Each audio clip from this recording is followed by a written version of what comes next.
Chapter 25. The Soundtrack of Sorrow and Subversion. 1988. My mic sounds nice, check 1. My mic sounds nice, check 2. Hip-hop had arrived. It had been about a decade since it was born in the South Bronx. BET and MTV started airing hip-hop shows. The Source magazine hit newsstands that year, beginning its reign as the world's longest-running rap periodical, but it was the music itself that was driving change and empowerment. Here are a few songs from that year. Check them out.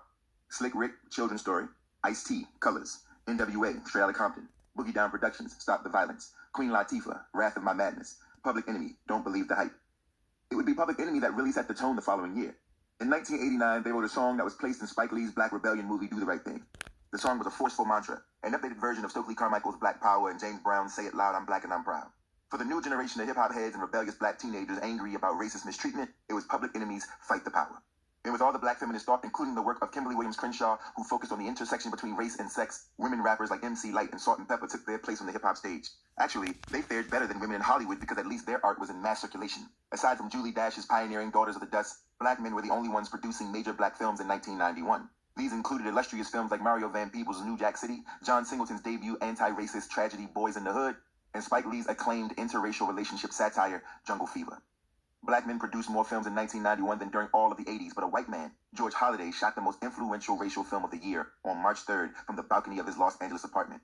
He was filming a 25-year-old black man, Rodney King, being brutally beaten by 4 Los Angeles police officers. The black public, broke open. The levees holding back the waters of righteous indignation crumbled under the sight of those officers' batons. How much more can we take? How much more? President Bush danced around the issue, appointed a black Supreme Court Justice Clarence Thomas to replace Thurgood Marshall as if that was supposed to pacify an angry and hurt black community. And to make matters worse, Clarence Thomas was an assimilationist in the worst way. He saw himself as the king of self-reliance, a pick-yourselves-up-by-the-bootstraps kind of guy, even though his work as an activist got him into his fancy schools and landed him this fancy job. And to add the racist cherry on top, Clarence Thomas had been accused by a woman named Anita Hill of sexual harassment when she served as his assistant at an earlier job. Nothing was done. No one believed her. In fact, she was persecuted. So in 1991, Angela Davis was reeling. Her year had started with the brutal beating of Rodney King, the cops were on trial at this point, and ended with the verbal lashing of Anita Hill. Thomas was confirmed as a Supreme Court justice anyway. As if the reminder that being black and being a woman weren't enough of a double whammy, the year also ended for Davis in an unfamiliar place. She had taken a new professorship at the University of California, Santa Cruz, and stepped away from the Communist Party after spending 23 years as the most recognizable communist in America. The party refused to acknowledge the issues that Davis had fought so hard to bring to light. Racism, sexism, elitism. All things the Communist Party ultimately took part in perpetuating. So she left.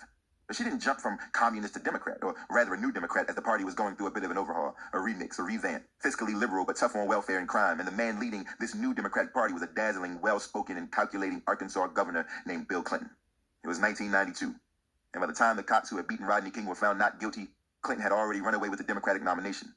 But who could think about that when America had just told millions of people who had watched the Rodney King beating that those officers had done nothing wrong?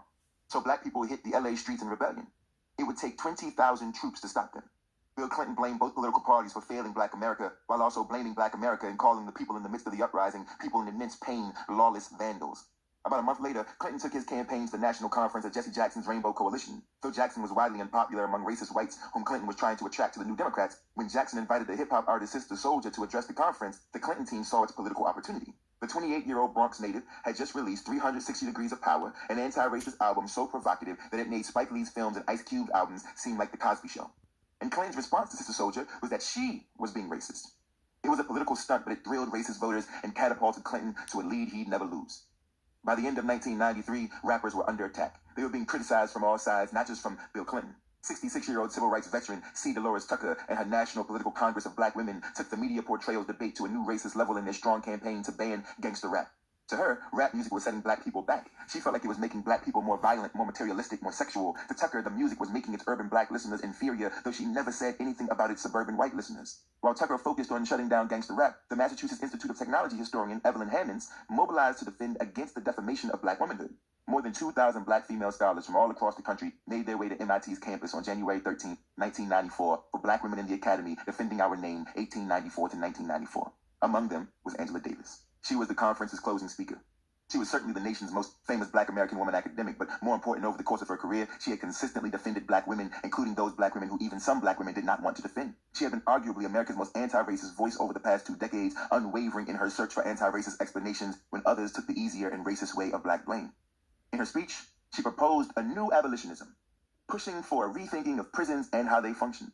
10 days later, President Bill Clinton endorsed basically a new slavery, a 3 strikes and you're outlaw. It was called the Violent Crime Control and Law Enforcement Act, giving hard time to certain 3-time offenders, which ended up causing the largest increase of the prison population in U.S. history, mostly on non-violent drug offenses, mostly black men. Of course, this once more put fuel in the black people are naturally criminals vehicle, a vehicle that had been driving fast for a long time, running over everything in its path. But there was another academic debate brewing on whether black people were natural or nurtured fools. And this particular debate had serious political repercussions for Clinton's tough-on-blacks New Democrats and the newest force in American politics, which pledged to be even tougher. Chapter 26, A Million Strong. Intelligence. What is it? This isn't a trick question, or maybe it is. Either way, it was what academics were talking about as Bill Clinton's crime laws drove the unintelligent black narrative. What scholars were arguing is that intelligence is so relative, it's impossible to actually measure fairly and without bias. Uh-oh. This notion virtually shook the foundations of the racist ideas that black people were less intelligent than white people, or that women were less intelligent than men, or that poor people were less intelligent than rich. It shook the idea that white schools were better and even poked at the reason white students were perhaps going to wealthy white universities, not because of intelligence, but because of racism, in the form of flawed and biased standardized testing. Enter Richard Herrnstein and Charles Murray, Harvard guys. They wouldn't stand for this kind of talk. No. So they wrote a book refuting it all. It was called The Bell Curve, Intelligence and Class Structure in American Life. The book argued that the standardized testing was real and valid and, most important, fair, which then meant that black people who were disproportionately doing poorly on these tests were intellectually inferior due to genetics or environment. I wish there was something new to add, but as you can see, the entire history was a recycling of the same racist ideas, not the most original people, those racists. The year is 1994, and Herrnstein and Murray's book was published during the final stretch of the midterm elections. New Republicans issued their extremely tough contract with America to take the welfare and crime issue back from Clinton's New Democrats. Funny how all the new things feel so old. Charles Murray jumped on board and started to rally voters and campaign for the Republicans by encouraging and rationalizing the anti-welfare bill called the Personal Responsibility and Work Opportunity Reconciliation Act. Personal responsibility. This was another one of those get-overs. The mandate was simple enough. Black people, especially poor black people, needed to take personal responsibility for their economic situation and for racial disparities and stop blaming racism for their problems and depending on the government to fix them. It convinced a new generation of Americans that irresponsible black people, not racism, caused the racial inequities. It sold the lie that racism has had no effect. So black people should stop crying about it. It became a game of one-ups. The Democrats were tough on crime and welfare. The Republicans got tougher. Then the Democrats got tougher. Then the Republicans got tougher. So tough that they tried once more to get Angela Davis fired after University of California, Santa Cruz's faculty awarded her the prestigious President's Chair Professorship in January 1995. She was still a threat. But how could she be a threat while at the same time Republicans were claiming racism was over? What would she be threatening? What would she still be fighting? Why would she need to be fired? Not to mention, 1995 was a year that made clear that racism was far from over. 1995 was when the O.J. Simpson thing happened, the trial. I know you know about it. If not, he was accused of killing his wife and her friend, both white. The trial split the country in half, with black people rooting for O.J.'s acquittal and white people rooting for his imprisonment. It was like watching the worst reality show of all time. The year 1995 was when the term super predator was created by Princeton University scholar John J. DiLulio to describe black 14 to 17-year-olds. Murder rates were up among that age range, but so was unemployment. Of course, DiLulio left that part out. The year 1995 was also when the biggest political mobilization in black American history took place, the Million Man March. It had been proposed by Louis Farrakhan, leader of the Nation of Islam. Though the march was powerful in its groundswell, it was flawed in its sexism, which Angela Davis spoke out against the day before the march. The year 1995 was when activists would come together to defend the world's most famous black male political prisoner, Mumia Abu-Jamal. He had been convicted of killing a white police officer in Philadelphia in 1982, though he claims innocence.